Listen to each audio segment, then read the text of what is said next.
நான் ரீசெண்டாக இந்தியாவுக்கு வெக்கேஷன் போயிட்டு திருப்பி ரிட்டர்ன் கனடா வந்தேன். வந்ததுக்கப்புறம் பார்த்தா என்னோடய இந்தியா சிம் சுத்தமாக ஒர்க்கே ஆகலை.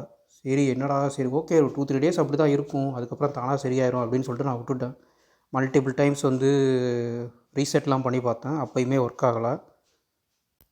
சரி இங்கேருந்து கஸ்டமர் கேருக்கு கால் பண்ணி பேசுகிறது ரொம்ப கஷ்டமாச்சேன்னு சொல்லிட்டு அப்புறம் விஐ ஆப் ஓப்பன் பண்ணி அதில் பார்த்தீங்கன்னா ஹோம் பேஜ் போயிட்டிங்கன்னா சாட் வித் அன் ஏஜென்ட் அப்படின்னு ஒரு ஆப்ஷன் இருக்குது. அதை யூஸ் பண்ணி ஃபஸ்ட்டு சிஸ்டம் பேலன்ஸ் ரொம்ப கம்மியாக இருக்குது, ரீசார்ஜ் பண்ணணுன்னாங்க. ரீசார்ஜ் பண்ணேன், அப்பயும் ஆனால் ஒர்க் ஆகலை. மினிமம் ஏதோ ₹65 இருக்கணும்னு சொன்னானுங்க. அவனுங்க சொன்னதுக்கப்புறம் நான் ₹100க்கு ரீசார்ஜ் பண்ணேன். ₹100 ரீசார்ஜ் பண்ணதும் 80 சம்திங் எனக்கு பேலன்ஸ் இன்க்ரீஸ் ஆணுச்சு. அப்படி இன்க்ரீஸ் ஆகியுமே அதுக்கப்புறம் எனக்கு ஒர்க் ஆகலை. சரி அப்புறம் என்ன சொன்னானுங்க, டேட்டா பே யூ கோன்னு ஒரு ஆப்ஷன் இருக்குது. அது உங்களுக்கு ஆக்டிவேட்டாக இல்லை, அதை ஆக்டிவேட் பண்ணணும்னானுங்க. அதை ஆக்டிவேட் பண்ணானுங்க, அப்புறமும் எனக்கு ஒர்க் ஆகலை. அப்புறம் என்ன சொன்னானுங்கன்னா, செட்டிங்ஸ் போய்ட்டு, கனெக்ஷன்ஸ் போய்ட்டு, அதில் மொபைல் நெட்வொர்க்ஸ் போய்ட்டு, உங்களோட நெட்வொர்க் ஆப்ரேட்ஸ் போய்ட்டு, உங்கள் சிம்மு சூஸ் பண்ணுங்கள்.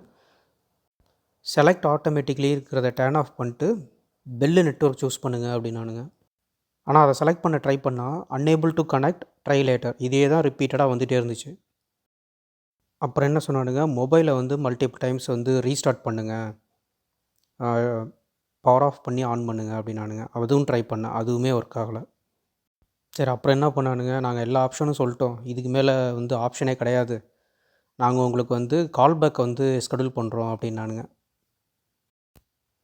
சரி கால் பேக் ஸ்கெடியூல் பண்ணுறாங்களே, கால் பேக் எவ்வளோ நேரத்தில் வரும்னு கேட்டேன். ஒரு 2 ஹவர்ஸில் உங்களுக்கு கால் பேக் வரும் அப்படின்னாங்க.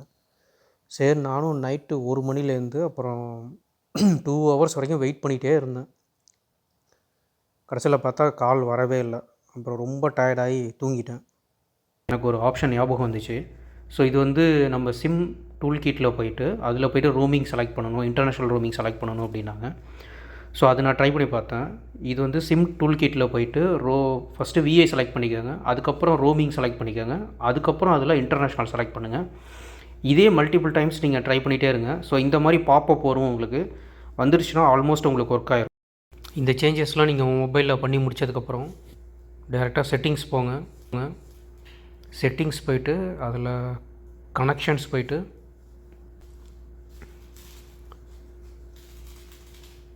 மொபைல் நெட்வொர்க்ஸ் போங்க. மொபைல் நெட்வொர்க்ஸில் நெட்வொர்க் ஆப்ரேட்டர்ஸ் போங்க. ஸோ இது செலக்ட் ஆட்டோமேட்டிக்லி கொடுங்க. ஸோ நீங்கள் எல்லா சேஞ்சஸும் கரெக்டாக பண்ணிட்டீங்கன்னா இது டிஃபால்ட்டாகவே அது தேவையான நெட்வொர்க்கை சூஸ் பண்ணிக்கும். கனடாவில் வோடஃபோனோட பெல் நெட்வொர்க் தான் டைப் வச்சுருக்காங்கன்னு நினைக்கிறேன். இப்போ எனக்கு பார்த்திங்கன்னா பெல் இன்டர்நேஷ்னல் அப்படின்னு காட்டும். ஸோ இதே சம்டைம்ஸ் இது ஆட்டோமேட்டிக்காக சூஸ் பண்ணலாம். இது ஆஃப் பண்ணிட்டீங்கன்னா இங்கே கீழே லிஸ்ட் ஆஃப் நெட்வொர்க்ஸ் உங்களுக்கு காட்டும். அந்த நெட்வொர்க்ஸை நீங்கள் எது மேனுவலாக போய்ட்டு பெல் நெட்வொர்க் சூஸ் பண்ணிக்கோங்க. ஓகேவா, தட்ஸ் இட். ஸோ இப்போ நான் சொன்ன ஆப்ஷன்ஸ்லாம் நீங்கள் மோஸ்ட்லி ட்ரை பண்ணாலே கண்டிப்பாக ஒர்க் ஆயிரும். அப்படியும் ஒர்க் ஆகலைன்னா உங்கள் சிம்மை கழட்டி வேறு ஒரு மொபைலில் போட்டு செக் பண்ணி பாருங்கள், அதுலேயும் ஒர்க் ஆக சான்சஸ் இருக்குது. ஸோ இதே மாதிரி இஷ்யூஸ் யாரெல்லாம் ஃபேஸ் பண்ணியிருக்கீங்கன்னு கமெண்ட்டில் சொல்லுங்கள். அப்படியே இதை ஃபாலோ பண்ணி ஃபிக்ஸ் ஆனவங்களாம் ஒரு லைக் போட்டுருங்க. Have a nice day.